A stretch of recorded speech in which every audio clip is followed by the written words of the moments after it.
Dear students, welcome to today's video.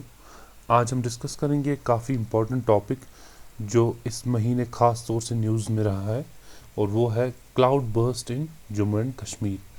तो आपने जैसा इस महीने देखा होगा, क्लाउड बर्स्ट के काफ़ी ज़्यादा इवेंट्स हमें देखने को मिले हैं, जिससे ख़ास तौर से हमारे जम्मू रीजन में एक्सटेंसिव डैमेज हुआ है। तो आज हम समझने की कोशिश करेंगे कि क्लाउड बर्स्ट यहाँ पे क्यों हो रहा है, क्या रीज़न्स हैं इसके, क्या इससे डैमेज हुआ है, और क्या पास्ट में ये इवेंट्स हुए हैं, और ऐसे इवेंट्स से जो डिस्ट्रक्शन होती है उसको अवॉइड करने के लिए हम कौन कौन से मेजर्स ले सकते हैं। So let's start. So this is the news जो पिछले दिनों से आ रही है। 8 फ्लैश फ्लड के इवेंट्स हमें अगस्त को देखने में मिले हैं, और टोटल हमारे 168 ऐसे इवेंट्स पिछले 12 साल में जम्मू एंड कश्मीर में हुए हैं। और आईएमडी, इंडियन मेटीरियोलॉजिकल डिपार्टमेंट का भी यही कहना है कि मिनी क्लाउड बर्स्ट जो है they are on the rise in the union territory of Jammu and Kashmir. So आप यहाँ पे अगर इवेंट्स की एक टाइमलाइन देखें, 4 अगस्त को पहले क्लाउड बर्स्ट हुआ गांदरबल, चेरवन और कंगन रीजन में। 14 अगस्त को चिसोली किश्तवाड़, फिर 15 अगस्त को आरिन बांडीपोरा में, 17 अगस्त को कठुआ में हुआ है, 26 अगस्त को वैष्णो देवी श्राइन रूट पे हुआ है, 29 अगस्त को तुलेल गुरेज वाले इलाकों में हुआ है, और उसके बाद जम्मू में मेन रीजन्स में भी काफ़ी ज़्यादा डैमेज इन क्लाउड बर्स्ट की वजह से देखने को मिला है। तो आखिर ये क्लाउड बर्स्ट होता है क्या, पहले हम इसको समझने की कोशिश करेंगे। क्लाउड बर्स्ट जैसा नाम से ही पता चलती है, अगर इसको लिटरल लेमैन टर्म्स में हम इसको ट्रांसलेट करें तो ये सिंपली है बादल का फटना, क्लाउड बर्स्ट। ओके, सो ये एक ऐसा वेदर इवेंट है जिसमें जो बादल है वो high large amount of water जो है उसको डिस्चार्ज करता है इन अराउंड 5 मिनट्स। यानी कि 5 मिनट के अंदर एक बादल से बारिश के तौर पर इतना ज़्यादा पानी निकलता है जो उसके नॉर्मल डिस्चार्ज से काफ़ी ज़्यादा हाई रहता है। अब जब ऐसे बादल से पानी निकलता है तो एक्चुअली उस टाइम पे कम से कम 100 millimetre of rainfall per hour fall होती है, यानी कि 1 घंटे में 100 mm ऑफ रेन। ठीक है, कितने एरिया में? In an area of around 10 square kilometres with in 10 minutes.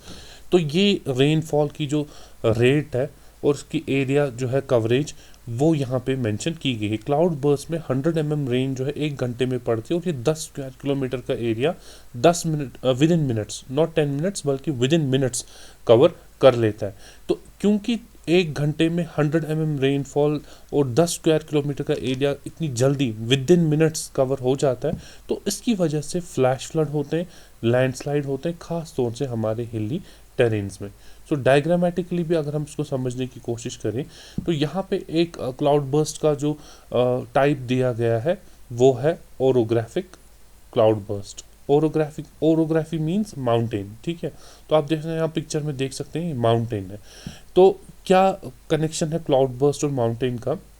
तो यहाँ पे जैसे पॉइंट नंबर 1 में लिखा हुआ है कि दरियाओं के ऊपर से, समंदर के ऊपर से जब हवाएं मॉइस्चर कलेक्ट करके आती हैं and when they move towards the mountain, तो यहाँ से माउंटेन की तरफ जा रही है। अब क्योंकि माउंटेन के थ्रू तो वो जा नहीं सकती हैं, ठीक है, तो उनको ऑब्वियसली ये वाला रूट इख्तियार करना पड़ता है। तो हवा जिसमें पानी होता है उसको इस वाले रूट से जाना पड़ता है। अब क्योंकि आपको पता है the higher you go the cooler it is, तो जितनी हवा ऊपर ऊपर जाती है तो ये उतनी ज़्यादा ठंडी पड़ जाती है, और जितनी हवा ठंडी पड़ जाती है उससे इसकी मॉइस्चर कंटेन करने की कैपेसिटी कम हो जाती है। यानी कि हवा जितनी सर्द हो जाए उसमें मॉइस्चर उतना ही ज़्यादा कम हो जाता है। अब जब हवा यहाँ माउंटेन के ऊपर से चली जाती है, ये यहाँ पे बिल्कुल ठंडी पड़ जाती है। ठंडी पड़ने की वजह से ये अपना सारा मॉइस्चर रिलीज़ कर लेती है, क्योंकि इसकी मॉइस्चर टेकिंग कैपेसिटी कम हो जाती है, जिसकी वजह से पहाड़ पर ये बारिश गिरती है और पहाड़ पर लैंडस्लाइड, मड स्लाइड, इस तरह की चीज़ें हो जाती हैं। तो पॉइंट नंबर 1 में दिखा रहा है कि रेन या हवा जो है वो माउंटेन या हिल के साथ टकराती है, जिसकी वजह से इसको ऊपर जाना पड़ता है। ऊपर जाने की वजह से कंडेंसेशन होती है, जैसा कि मैंने बोला, बादल जो है वो अपना पानी हवा जो है वो अपना पानी रिलीज़ करती है। उसके बाद क्या है मॉइस्चर जो है फिर डिसिपेट होता है, यानी कि नीचे गिर जाता है, हवा में जो मॉइस्चर होता है वो रिलीज़ हो जाता है, और इससे हवा में जितना भी पानी होता है with in A short period of time वो सारा का सारा पानी जो है पहाड़ पर गिर जाता है, और जिसकी वजह से फिर अल्टीमेटली फ्लड आ जाते हैं। सो ये है ओरोग्राफिक क्लाउड बर्स्ट, एक मैकेनिज्म जिससे क्लाउड बर्स्ट जो है वो एक्सप्लेन होता है। जहाँ तक जम्मू एंड कश्मीर की बात है, यहाँ पे पहाड़ों की कमी नहीं है, ये एक हिमालयन रीजन है, तो हवा और पहाड़ों का इंटरेक्शन जो है वो काफ़ी ज़्यादा हो जाता है, और क्योंकि यहाँ की इकोलॉजी जो है वो भी काफ़ी ज़्यादा फ्रेजाइल है, माउंटेनस रीजन है, तो इससे वल्नरेबिलिटी हमारी जे.एंड.के की काफ़ी ज़्यादा बढ़ जाती है ऐसे इवेंट्स को लेकर। तो पिछले 12 साल में यानी कि 2010 से 2022 तक 168 क्लाउड बर्स्ट हुए हैं, और इस मंथ अगस्त की हम अगर अगस्त तक की बात हम करें तो एटलीस्ट 8 रेनफॉल इवेंट्स जो हैं उनको क्लाउड बर्स्ट के तौर पर रिपोर्ट किया गया है। और अब अगर आप 1980 से 2016 तक देखें, ये इस टाइम लाइन में जे.एंड.के में जो टेम्परेचर है it has increased by 0.8 degree Celsius. तो क्लाइमेटिक चेंजेस की वजह से क्लाउड बर्स्ट के इवेंट्स जो हैं वो काफ़ी ज़्यादा फ्रीक्वेंसी पर हमें देखने को मिलते हैं। अब जैसे हमने देखा कि क्लाउड बर्स्ट होता कैसे है, एक हमने देखा ओरोग्राफिक एक्टिविटी की वजह से, वो हमने अभी समझ लिया कि कैसे होता है। दूसरा होता है when warm air it mixes with the cool air, जब वार्म एयर और कूल एयर का इंटरेक्शन हो जाता है तो उससे भी क्लाउड बर्स्ट होने का खतरा होता है। अब अगर हम बात करें हमारे हिमालयन रीजन की, तो यहाँ पे जो कौन कौन सी ऐसी एयर करंट्स हैं, कौन कौन से ऐसी वार्म और कूल एयर है जो इंटरेक्ट होती हैं, वो होती है हमारी मॉनसून विंड्स और वेस्टर्न डिस्टर्बेंसेस, ये दो। When monsoon winds and western disturbances interact with each other they cause heavy rainfall. और पिछले कुछ डेकेड में इनका इंटरेक्शन जोन कहाँ पर ये दो हवाएं मिलती हैं, ये मिलने लगी हैं ओवर उत्तराखंड और Himachal Pradesh and some parts of J and K, क्योंकि पार्ट्स ऑफ जे.एंड.के पर भी मॉनसून ट्रफ और वेस्टर्न डिस्टर्बेंसेस की इंटरेक्शन होती है, उसी वजह से यहाँ पर क्लाउड बर्स्ट भी फ्रीक्वेंसी बढ़ चुकी है। सो ओरोग्राफिक एक्टिविटी की वजह से भी यहाँ पे क्लाउड बर्स्ट हो रहा है। दूसरा interaction of the warm and the cool air, तो यहाँ पे हमने देखा मॉनसून ट्रफ और वेस्टर्न डिस्टर्बेंस जब इंटरेक्ट होती हैं तो उसकी वजह से भी क्लाउड बर्स्ट यहाँ जम्मू एंड कश्मीर में देखने को मिला है। तो यहाँ पे एक और इमेज अगर आप देखेंगे तो देखिए, ये जो रीजन यहाँ पे रेड कलर का दिखाया हुआ है ये है जहाँ पे ज़्यादातर इम्पैक्ट क्लाउड बर्स्ट का हमें देखने को मिला है, ये दो रीजन्स। ठीक है, तो इसमें ज़्यादातर पार्ट्स जम्मू के आ रहे हैं और कुछ पार्ट्स कश्मीर के भी आ रहे हैं। तो इसी देखिए जम्मू यहाँ पे, तो इसीलिए जम्मू जो है वो काफ़ी ज़्यादा इम्पैक्ट हुआ है इस बार के क्लाउड बर्स्ट में। कश्मीर में भी इम्पैक्ट हुआ है बट उतना ज़्यादा नहीं जितना जम्मू में। उसका एक रीज़न ये भी है कि Jammu is separated from the Kashmir because of the Himalayas. ठीक है, और हिमालयाज जो है वो मॉनसून विंड्स को क्रॉस होने नहीं देती हैं, और अगर हुई भी तो बहुत कम। अब जैसा आपने अभी देखा मॉनसून विंड्स और वेस्टर्न डिस्टर्बेंसेस, ये यहाँ से वेस्टर्न डिस्टर्बेंसेस आ रही हैं, तो मॉनसून विंड्स और वेस्टर्न डिस्टर्बेंसेस इंटरेक्ट हो रही हैं यहाँ पे। ठीक है, तो उस और हिमालयाज जो है वो इस विंड सिस्टम को क्रॉस होने नहीं देता है टुवर्ड्स कश्मीर। तो ये कहाँ पे इंटरेक्ट हो रही है, ओवर द जम्मू रीजन, तो उसकी वजह से रेनफॉल काफ़ी ज़्यादा हाई हुआ है।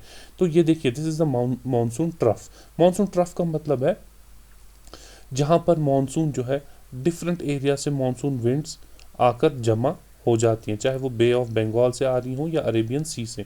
तो इंडिया में वो इन हिल स्टेट्स के ऊपर मानसून ट्रफ कभी कभी शिफ्ट हो जाता है, और अगर ये ज़्यादा ही नॉर्थवर्ड चला गया तो इसमें जम्मू एंड कश्मीर का पार्ट भी इम्पैक्ट हो जाता है।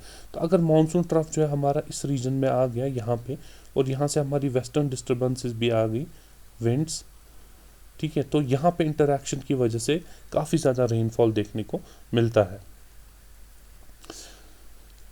ठीक है, अब क्योंकि हिमालयन रीजन जो है वो इन इटसेल्फ एक अनस्टेबल रीजन है, वहाँ पे अभी हिमालयाज़ की हाइट जो है आपको पता है वो अभी भी इंक्रीज़ हो रही है, तो उसकी वजह से वहाँ पे एक्टिविटी जो है इरोजनल एक्टिविटी होती रहती है। तो जब बारिशें हों, क्लाउड बर्स्ट हो, उस टाइम पे इरोजनल एक्टिविटी बढ़ जाती है, जिसकी वजह से लैंडस्लाइड और मड स्लाइड हो, चाहे फ्लड्स हो, तो उसकी इंटेंसिटी जो है वो काफ़ी ज़्यादा इंक्रीज़ हो जाती है।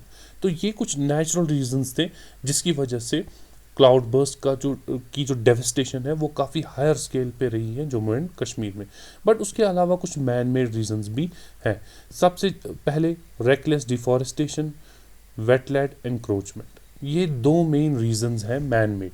काफ़ी ज़्यादा डिफॉरेस्टेशन हुई है जम्मू एंड कश्मीर में जिसकी वजह से जो हमारे ट्रीज़ हैं जो माउंटेन्स पे सॉइल को बांधे रखते थे, अपने रूट्स के थ्रू बंद करके रखते थे, अब जब डिफॉरेस्टेशन की गई, पेड़ हटाए गए, तो सॉइल लूज हो गई जिसकी वजह से हमारी मड स्लाइड और लैंड स्लाइड की फ्रीक्वेंसी बढ़ गई है। दूसरा, हमारी वेटलैंड्स पर जो है वो इंक्रोचमेंट काफ़ी ज़्यादा हुई है जिससे उनका एरिया श्रिंक हुआ है। ठीक है, तो जब वेटलैंड्स का एरिया श्रिंक हो गया तो इससे इनकी वाटर होल्डिंग कैपेसिटी भी कम हो गई। जब वाटर होल्डिंग कैपेसिटी कम हो गई तो ऑब्वियसली वाटर इन वेटलैंड्स के बगैर जो बाकी की हैबिटेशन इसके अराउंड है जिससे की वजह से इंक्रोचमेंट हुई है वहाँ चला जाता है, जिसकी वजह से घरों में जो है डेवस्टेशन देखने को मिली है। वेटलैंड इंक्रोचमेंट की एक एग्जाम्पल मैं आपको बताऊँ, हमारी एक वेटलैंड है काफ़ी ज़्यादा फेमस, फॉर एग्जाम्पल होकरसर, जो कश्मीर में। ठीक है, तो होकरसर जो है इट हैज़ इसकी ओरिजिनल जो इसका जो ओरिजिनल एरिया था it was spread over 18 square kilometre. अब श्रिंक होते होते ये 13.75 स्क्वायर किलोमीटर्स पे हो गया, और अगर अर्बनाइजेशन इसी पेस पर इंक्रीज होती रही तो इट कैन फर्दर श्रिंक, तो जिसकी वजह से इसकी वाटर होल्डिंग कैपेसिटी काफ़ी कम होगी और इसके आसपास जितनी भी हैबिटेशन है वो इनंडेशन से इफेक्ट होगी ही होगी। दूसरा, रेजिडेंशियल कॉलोनीज जो है, लोगों ने घर जो है फ्लड चैनल्स में ही बनाए हैं, तो जब आपने घर ही फ्लड चैनल में बनाया हुआ है तो पानी के जाने की जगह ही नहीं है, वो तो ऑब्वियसली घरों में से ही जाएगा। उसके अलावा रोड बिल्डिंग्स जो हैं वो भी अक्सर बनाई जाती हैं without proper environmental impact assessment.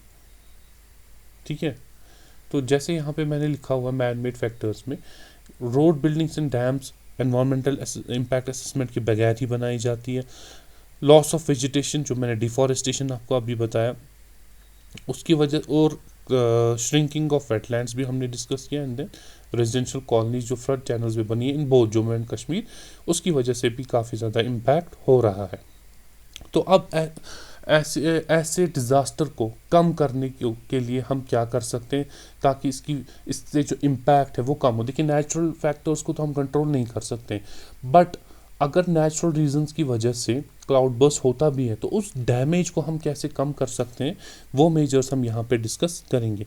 सबसे पहला, सैटेलाइट बेस्ड मॉनिटरिंग हमें एनहेंस करनी है ताकि हमें इन एडवांस पता चले कि जो हमारा वेदर सिस्टम है उसका मूड क्या है, क्या हमारा monsoon trough Jammu and Kashmir के आसपास बन रहा है, क्या जम्मू एंड कश्मीर से दूर बन रहा है, तो अकॉर्डिंगली प्रिपरेशन इस चीज़ के लिए की जा सकती है। दूसरा, जितनी भी कंस्ट्रक्शन हिली एरियाज़ में हो रही है या होने जा रही है तो वो इको सेंसिटिव कंस्ट्रक्शन नॉर्म्स के हिसाब से हो, वो आसपास के एनवायरनमेंट और इकोलॉजी को कंसिडर करके ही कंस्ट्रक्शन करें। दूसरा, जो क्लाइमेट वल्नरेबिलिटी असेसमेंट है उसको अपने डिज़ास्टर मैनेजमेंट प्लान्स में इंक्लूड करें। ठीक है, डिज़ास्टर मैनेजमेंट प्लान, यानी कि जब डिज़ास्टर मैनेजमेंट प्लान किसी भी जगह का बनाए तो पहले देखा जाए कि क्लाइमेट के हिसाब से उस जगह को डैमेज होने का खतरा कितना है, तो अकॉर्डिंगली उस जगह के लिए प्लान भी बनाया जाए। अब क्योंकि हमारी लोकल कम्युनिटीज़ जो है, आम लोग जो है वो फर्स्ट रेस्पॉन्डर्स होते हैं किसी भी तरह के डिज़ास्टर को, तो इनको ट्रेन करना काफ़ी ज़्यादा ज़रूरी है। प्रॉपर साइंटिफिक ट्रेनिंग प्रोवाइड करना कि कैसे वो इस डिज़ास्टर में रिस्पॉन्ड करें वो सिखाना काफ़ी ज़्यादा ज़रूरी है। और there is an official document जिसको climate resilient city action plan of Srinagar के नाम से जाना जाता है, तो इसमें भी काफ़ी सारे मेजर्स दिए हुए हैं कि कैसे हम इस डिज़ास्टर के इफ़ेक्ट को कम कर सकते हैं। इसमें इन्होंने कुछ रिकमेंडेशन दी है जैसे कि फर्दर एंक्रोचमेंट जो वेटलैंड्स पर है उसको रोका जाए। ठीक है, एंक्रोचमेंट ना हो। जो हमारी वाटर बॉडीज़ है, चाहे हमारी लेक्स हैं, रिवर्स है, उनको डिग्रेड होने से बचाया जाए। उसके अलावा हमारी डिज़ास्टर प्रिपेयर्डनेस, जैसा कि मैंने यहाँ पे बोला, उसको स्ट्रेंथन किया जाए और हैज़र्ड मैपिंग की जाए, यानी कि कौन सा एरिया क्लाउड बर्स्ट के दौरान ज़्यादा इम्पैक्ट हो सकता है तो उसकी रैंकिंग की जाए। फॉर एग्जाम्पल 1 2 3 4, 1 मतलब कम इम्पैक्ट, 2 मतलब उससे ज़्यादा, 3 उससे ज़्यादा, 4 हाईएस्ट। जैसे कि हमारी अर्थक्वेक हैज़र्ड मैपिंग होती है, इसी तरह से हमारी जो जम्मू एंड कश्मीर में जो रिवर के आसपास के इलाके हैं उसमें भी इस तरह की मैपिंग की जाए ताकि अकॉर्डिंगली लोग अवेयर रहें और अकॉर्डिंगली प्रिपरेशन जो है वो इन प्लेस रखी जाए। सो ये कुछ रीजंस थे, कुछ कॉजेज़ थे, मैन मेड और नेचुरल बोथ, जो हमने यहाँ डिस्कस किए, जिसकी वजह से cloud burst Jammu and Kashmir में बार बार हमें देखने को मिल रहा है। और उसके साथ साथ हमने ये भी देखा कि अगर क्लाउड बर्स्ट हो भी तो उसके वजह से जो नेगेटिव इम्पैक्ट होता है उसको किस तरह से हम कम करें। सो हम मिलते हैं आगे भी ऐसे ही कुछ इंटरेस्टिंग टॉपिक्स में। Till then take care and good bye.